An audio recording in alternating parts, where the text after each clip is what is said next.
Bismillahirrahmanirrahim. Assalamualaikum warahmatullahi wabarakatuh.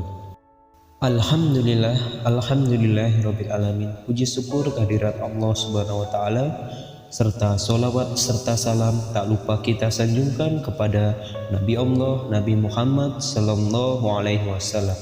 Kisah perjalanan baginda Rasulullah sallallahu alaihi wasallam ke Taif.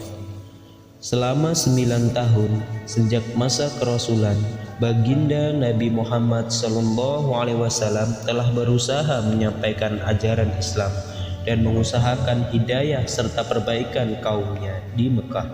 Namun, kebanyakan orang-orang Mekah selalu menyakiti, memperolok-olok dan berbuat semena-mena terhadap baginda Nabi SAW dan para sahabat, kecuali sekelompok kecil orang yang sudah masuk Islam dan beberapa orang yang selalu membantu beliau walaupun belum masuk Islam. Paman baginda Nabi SAW, Abu Thalib, termasuk orang yang baik hatinya meskipun belum masuk Islam. Dia selalu membantu baginda Nabi SAW dalam segala bentuk. Pada tahun ke-10 kenabian, ketika Abu Thalib meninggal dunia, kaum kafir mendapat kesempatan untuk mencegah perkembangan Islam dan menyakiti kaum muslimin secara lebih leluasa. Baginda Rasulullah SAW pun pergi ke Taif yang didiami kabilah Thaqif yang berjumlah besar, dengan harapan apabila kabilah tersebut masuk Islam, kaum muslimin akan terbebas dari berbagai penderitaan dan Taif akan menjadi pondasi penyebaran agama. Setibanya di Taif, baginda Nabi SAW langsung menemui 3 orang yang ditokohkan. Beliau berbicara dengan mereka, mengajak mereka kepada agama Allah Subhanahu wa taala dan agar mereka mau membantu baginda Rasulullah SAW. Akan tetapi mereka bukannya menerima atau paling tidak berlaku sopan kepada tamu yang baru datang, sebagaimana adat bangsa Arab yang terkenal dengan memuliakan tamu. Bahkan mereka tanpa basa-basi menyambut beliau dengan sikap dan akhlak yang sangat buruk. Bahkan mereka pun tidak rela baginda Rasulullah SAW tinggal di situ. Padahal orang yang dianggap sebagai tokoh seharusnya berbicara dengan sopan dan berakhlak yang mulia. Salah seorang di antara mereka berkata, "Oh, kamukah orang yang diutus oleh Allah sebagai nabi?" Yang kedua berkata, "Apakah Allah tidak menemukan selain kamu untuk diutus sebagai rasul?" Yang ketiga berkata, "Aku tidak mau bicara dengan kamu, sebab jika kamu memang seorang nabi seperti pengakuanmu, lalu aku menolakmu, tentu aku tidak lepas dari musibah. Jika kamu pembohong, maka aku tidak mau bicara dengan pembohong." Akan tetapi baginda Nabi SAW mempunyai hati yang begitu teguh laksana sebuah batu karang.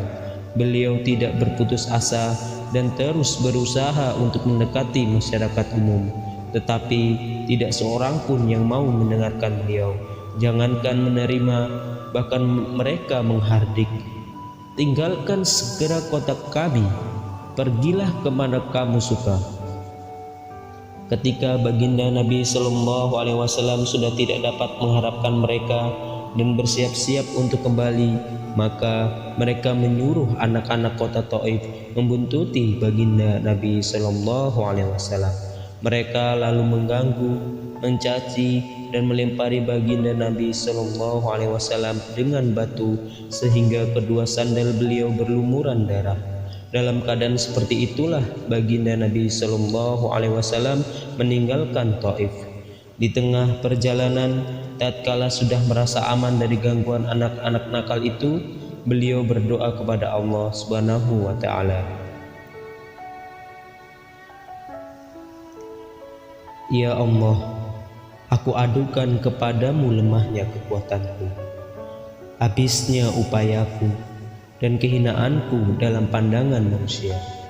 Wahai yang maha penyayang, melebihi sekalian penyayang, Engkaulah Tuhan orang-orang yang tertindas, dan Engkaulah Tuhanku.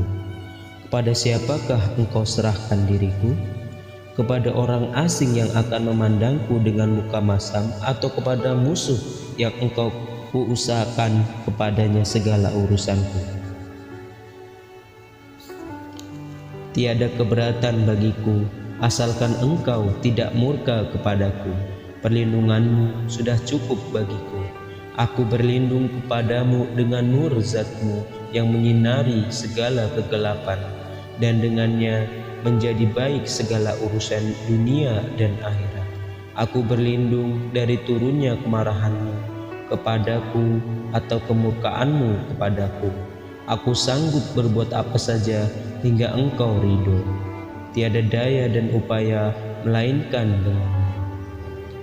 Allah Subhanahu wa Ta'ala, penguasa seluruh alam, pun memperlihatkan keperkasaannya dan mengutus malaikat Jibril alaihissalam untuk datang memberi salam kepada beliau dan berkata, Allah Subhanahu wa Ta'ala mendengar ucapanmu dan jawaban kaummu, dan dia mengutus kepadamu malaikat penjaga gunung agar siap melaksanakan apapun perintahmu kepadanya. Malaikat penjaga gunung itu pun datang dan memberi salam kepada baginda Nabi Sallallahu Alaihi Wasallam seraya berkata, apapun yang engkau perintahkan akan kulaksanakan. Bila engkau sukai, akan kubenturkan gunung-gunung yang ada di sekitar kota ini, sehingga siapa saja yang tinggal di antaranya akan hancur binasa. Atau apapun hukuman yang engkau inginkan, baginda Rasulullah Sallallahu Alaihi Wasallam yang bersifat penyayang dan mulia ini menjawab, aku hanya berharap kepada Allah Subhanahu wa Ta'ala, seandainya saat ini mereka tidak menerima Islam, semoga kelak di antara keturunan mereka akan lahir orang-orang yang menyembah dan beribadah kepada Allah Subhanahu wa Ta'ala. Alhamdulillah. Faidah.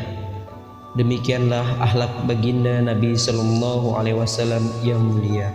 Kita mengaku sebagai pengikutnya, namun ketika sedikit kesulitan atau celaan menimpa kita, kita langsung marah, bahkan menuntut balas seumur hidup. Kezaliman dibalas dengan kezaliman, sambil kita terus mengaku sebagai umat baginda Nabi Sallallahu Alaihi Wasallam. Meskipun mengalami penderitaan dan kesusahan yang berat, baginda Nabi Sallallahu Alaihi Wasallam tidak berdoa buruk dan tidak menuntut balas. Wallahu a'lam bishawab.